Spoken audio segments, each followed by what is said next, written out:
Thanks for joining us that late for you. I know it's getting late in Europe, so I'm excited to have you on board here. And I'd love to introduce you to our followers. Barbara's got a well-versed background as a fighter with experience in Chinese boxing, Sanda, Tai Chi, other combat sports, wrestling, kickboxing, boxing, MMA. You basically got it all. And you've been a gold medalist on the 6th World Wushu Championships and a 15-time Lebanese Wushu national champion. But her talents go way beyond the fighting competition, earned her bachelor's degree in business administration and a master's in sport and Olympic event management. She's also an entrepreneur and has worked as a reinsurance broker, event manager, and a volunteer rescuer for the Red Cross. Welcome to the show. Thank you. Thank you for having me. We also want to make sure to mention Barbara's experience store, which is on the SPRTER app, where she's offering experiences to her supporters, such as tricks, tips and tricks, a shout out to your music, opportunity to watch a game with her, one-on-one in-training person sessions, and much more. So go and check out her experience store on the SPRTER app. And let's get started with the first question. How did it all begin? How did you decide to become a fighter? How did it all start? So I didn't really choose. I started very young. I was 8, and we moved in next to school. Our parents proposed to start some after-school activities for me and my brother. I got into ballet as a girl and gymnastics. So I tried my first time. I lasted for like 10 minutes in the classroom and I just went running out, and the manager of the facility just stopped me and he's like, "Where are you going? The class just started." And I'm like, I didn't like it. It's not for me. Where's my brother? And my brother was trying Kung Fu, and that's how it all started. I joined the class and I fell in love. So, yep. That's a great story, running out of ballet to end up in fighting. Now, what do you like about it? Walk me through those emotions and what makes you really like the fighting. What does it feel like, and what does it do to you? I think I like the fact that I'm a perfectionist, and it's hard to find perfection in combat sports, in MMA, in Sanda. There's no end. So you keep learning, you keep improving, and you keep chasing, and that's the fact that you're always growing. It gives you that drive to keep walking through, and I think this is why it pumps me up this much as well. Is that not sometimes also very frustrating when you say, well, there's never that perfection, there's never that, yes, you've mastered it, or how does that feel? It can be frustrating, especially that it's not something that you go and you do it and then you come home and you forget about it. It's something you have to eat well, you have to sleep well, you have to recover well, so you kind of look for perfection in yourself, and I think this makes you shine also inside your sport, outside your sports, and make you a better person, I would say. Okay, that's great, and that leads me to the next step, as in you've dabbled in and mastered various sports, various fighting styles. So what is that experience like to explore a new fighting style, master it, and what is your favorite style? I don't know exactly what you mean by favorite style. I'm a striker. Like I was raised into the striking world since I was a child, so I feel comfortable in this zone. I just moved into MMA not long time ago, a few months actually, and so I'm still really new to the ground game. But this is the exciting part, that I feel like there's so much new stuff happening and I'm learning new things, and it just boosts you and it gets new stuff going on in your life. So I like this part as well. I would say, to answer your question, I would say I'm a striker. If this was your question. No, that is what I was going for in terms of what is the different styles that you most prefer, and I can imagine that it's really beneficial to have knowledge of various styles, right? That you can react to the situation, and but I think that favorite style, or that one that you feel most comfortable, so you say that. And that's in the striking area. Striking, it's Sanda. I would also be more specific. It's Sanda because I was raised into Sanda, and because I think it has this extra special thing that makes you see things, move fast, react, that I don't see much in other striking sports, with all due respect. Okay, no, and that makes sense. Now, from our audience is from around the world, and not everyone is a fighting expert. So can you elaborate on Sanda and how that is different from other striking combat? So Sanda, first of all, is Chinese boxing. We use our boxing, which is the hands, our kicks. We wrestle as well. We do not continue after wrestling, so we don't have the jiu-jitsu part. We do not use knees and elbows unless it's like a different part of Sanda, let's say. But the way we move, the way we use our opponent's strength and energy, and use it in a way to, let's say, make someone fall. This is like something very special in Sanda, and the culture behind it also, I think. Kung Fu is a very old sport. It was used by the army in China as a self-defense a tool. So it has a lot of history and a lot of info behind it that is also very healing, mentally and emotionally, I would say. Okay, so a very elegant type of fighting style. Yeah. All right, that's exciting, and that I think that helps people to visualize the type of fighting style as well. Now, you've had many professional fights, and in terms of emotional preparation, how do you prepare for a professional fight? Because I know I don't like getting punched in the face. and I mean, I guess very few people do, but there's always that risk when you fight, you know, the other person. How do you prepare for that?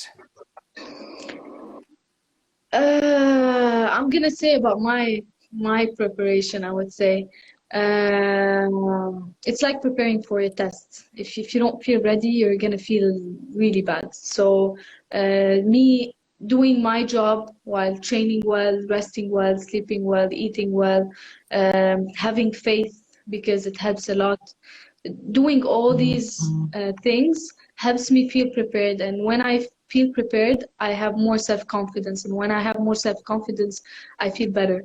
There's always some stress, that's normal.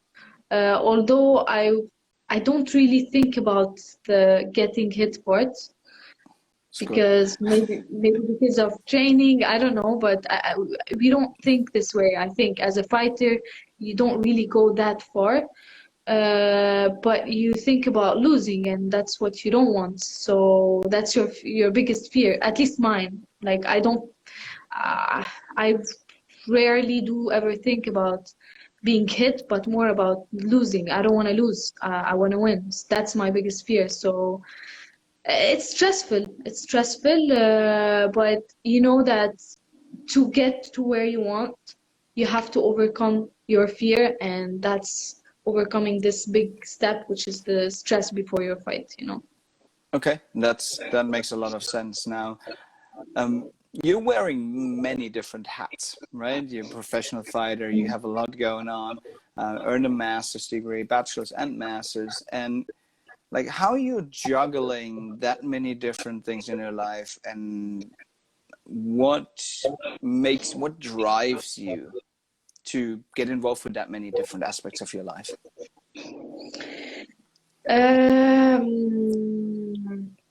I would say it's also a personality, and the fact that as I told you, like it's a way of life. It's not only being an athlete on the field and then you go home and you're a different person.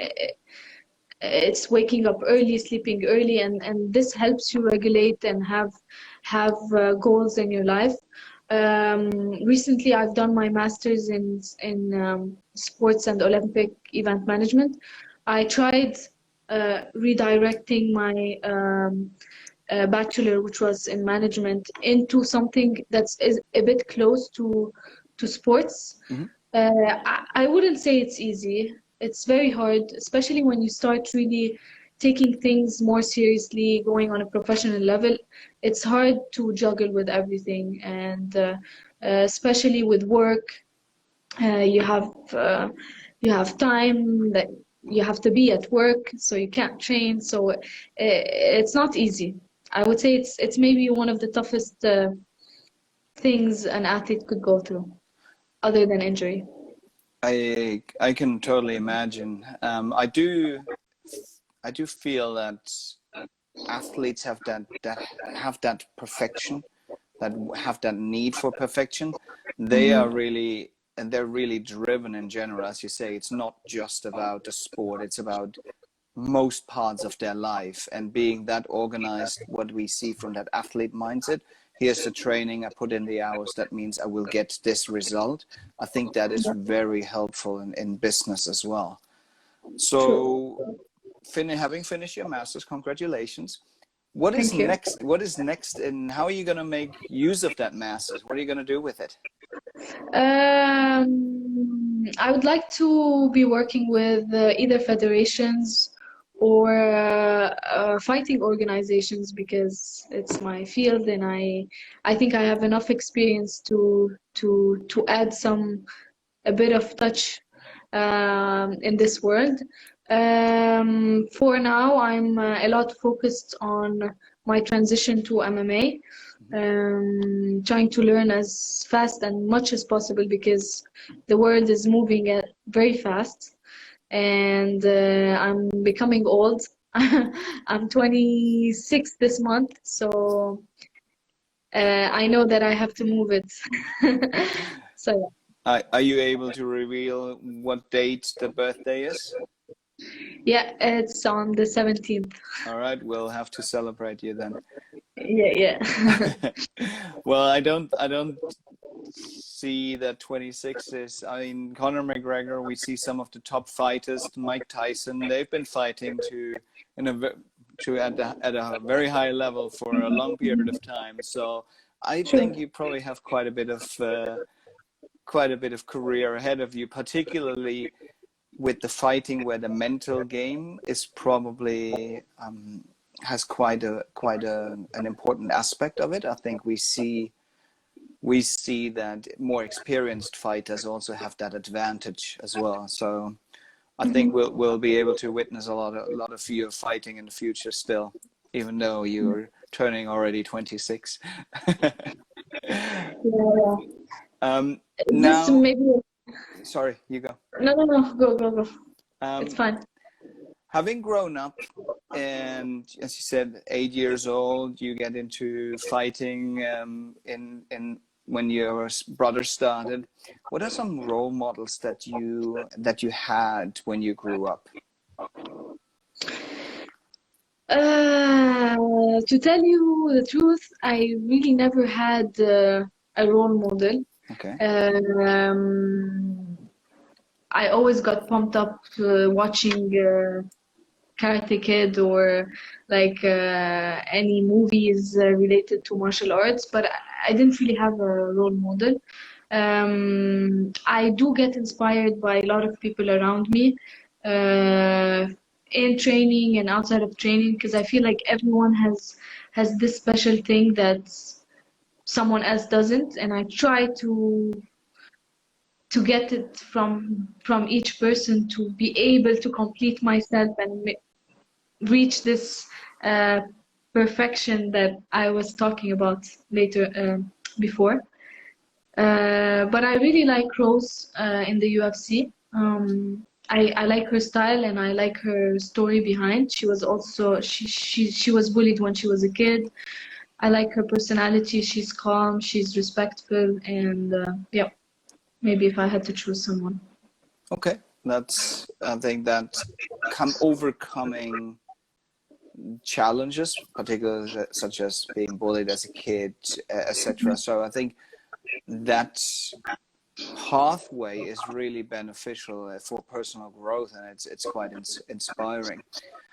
Now, I know that you have multiple nationalities. Can you share a little bit more about that and how that is impacting you personally as well as a fighter? So I'm Swiss, Lebanese, and Italian. My mom is Italian, my dad is Lebanese, and I was born and my mom was raised also in Switzerland. So I lived most of my life in Lebanon. That's where I started my sport, and I just moved here in Switzerland 2 years ago to start my master's and to continue my life hopefully here. As a fighter, it's amazing to have different nationalities because you get to fight for different countries, especially, for example, in my case where I moved to Switzerland. Now I'm able to fight for Switzerland, which is amazing, and I'm grateful for this opportunity as well. And I mean, that's amazing, that multinational background, Italian, Lebanese, Swiss. And you said you fought in Lebanon. Obviously, you've won multiple titles in Lebanon. And now transitioning to Switzerland, what do you see are some of the similarities and differences between fighting in Lebanon and fighting in Switzerland? I would say the opportunities here, I mean, it's a bigger country, there's much more fighting opportunities per year. Maybe my followers now did not see me fight, it's been a while, but we went through COVID and it wasn't obvious for events to work out in here, but now things are opening and I should be fighting soon. Also the fact that Lebanon was small, so the national team was able to train together on weekly basis, which is not the case here in Switzerland. And yeah, it's big. I've been raised in Lebanon, so I have my contacts. I have my family, you know. So here it's much different.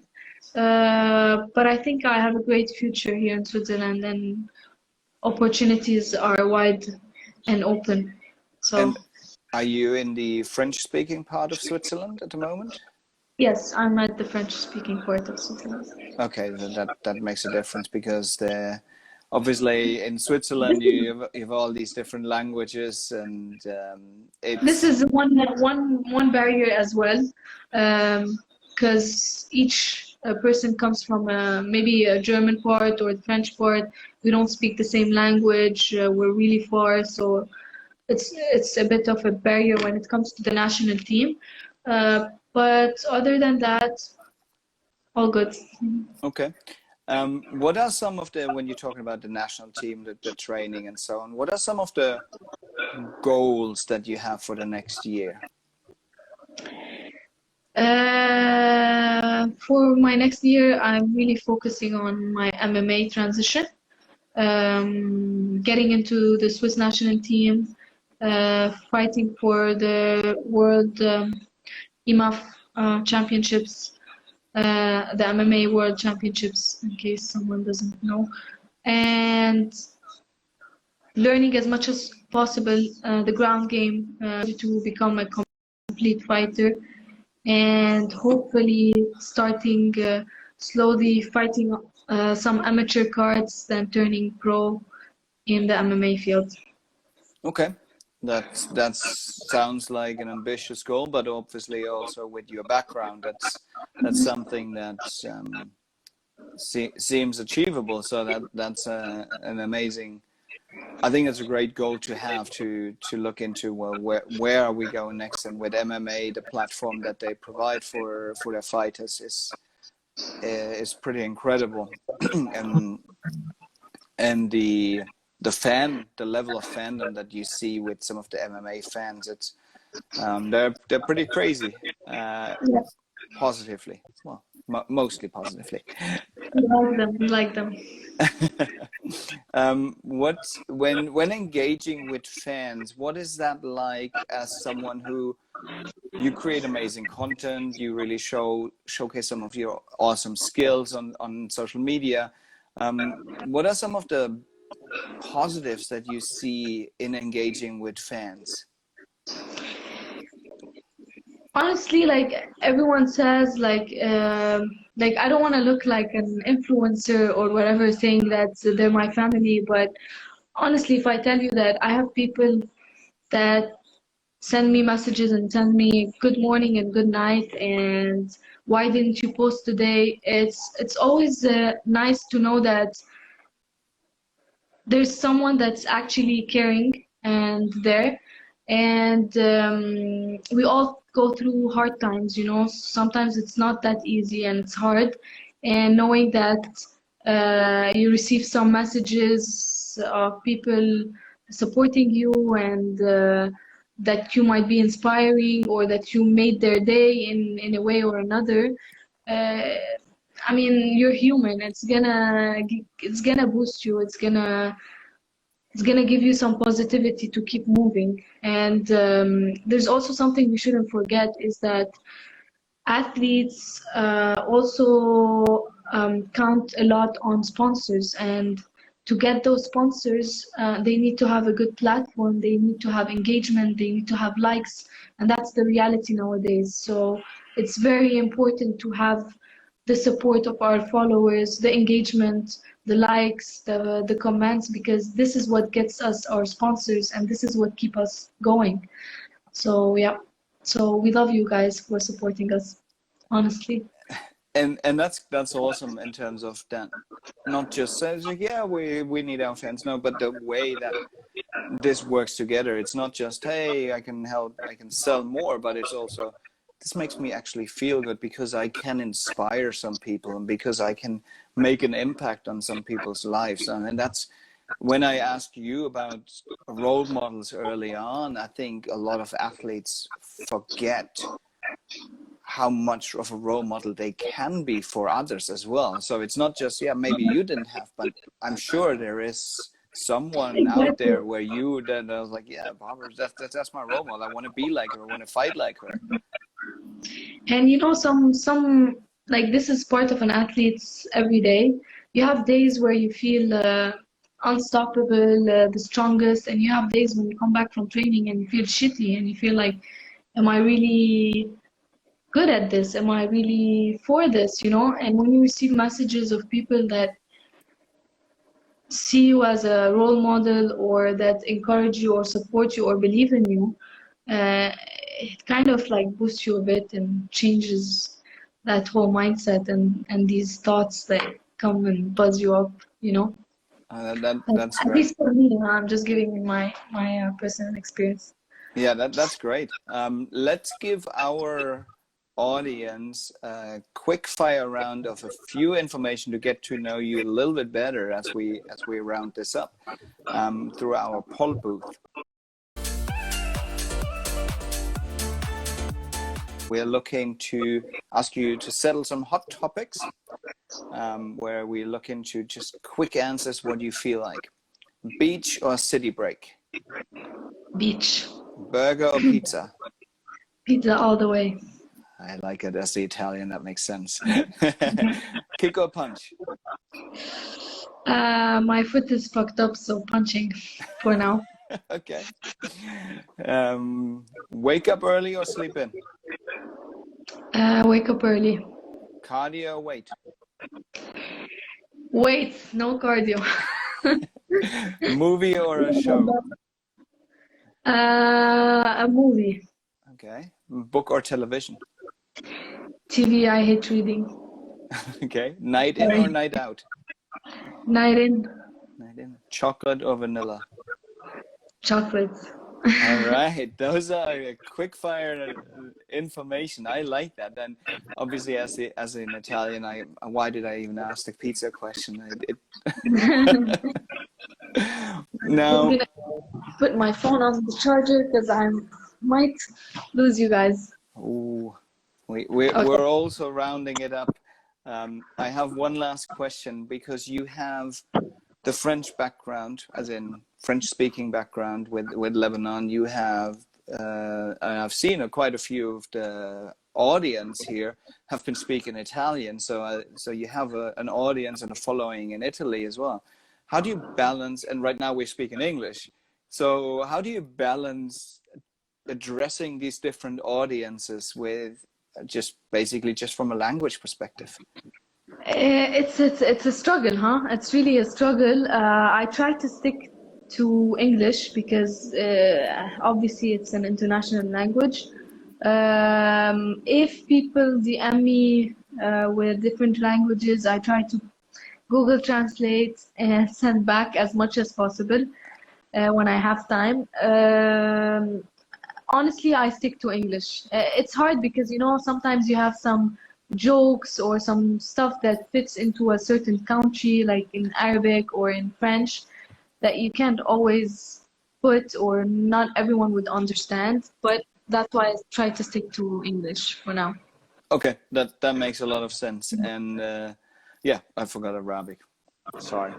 Yes, it's not just 3 languages, it's 4. And when you say you Google Translate, that's something that one of our comments actually just mentioned here is awesome fighter and business savvy. And I think that when we're talking about business savvy and that fan engagement of going the extra mile to Google Translate someone's message, that says a lot about an athlete. That's because awesome. I really respect the people out there following you and engaging with you and supporting you, because we need them, and they're like, I don't want to come from a different angle and say that I'm someone, there are people just like me and them, and I respect the time and effort they take to send me a message, and I try to answer back whenever possible, whenever I have time, but I try my best, actually. And I mean, right now, this is a great example. It's 10:30 in Switzerland PM, and you're still talking to us. So we really appreciate your time and giving us all of these insights. Now, when all of our followers and your followers, a quick reminder about your profile on the SPRTER app, that if anyone who wants to get involved or wants to have looking at some personal experiences, watching a game or one-on-one training session, learning from you and interacting with you, head over to the SPRTER app and check out Barbara's profile there. Any sponsor, that's where you can get involved as well. Make sure to follow her on Instagram as well as on the SPRTER app. And thank you so much for joining us today. We have our fingers crossed for your next fight, and we'll make sure to give you a birthday shout out soon. Thank you so much. Have an awesome evening. Me. You too. Thanks. Thank you for watching, guys. Bye. Thank you. Bye.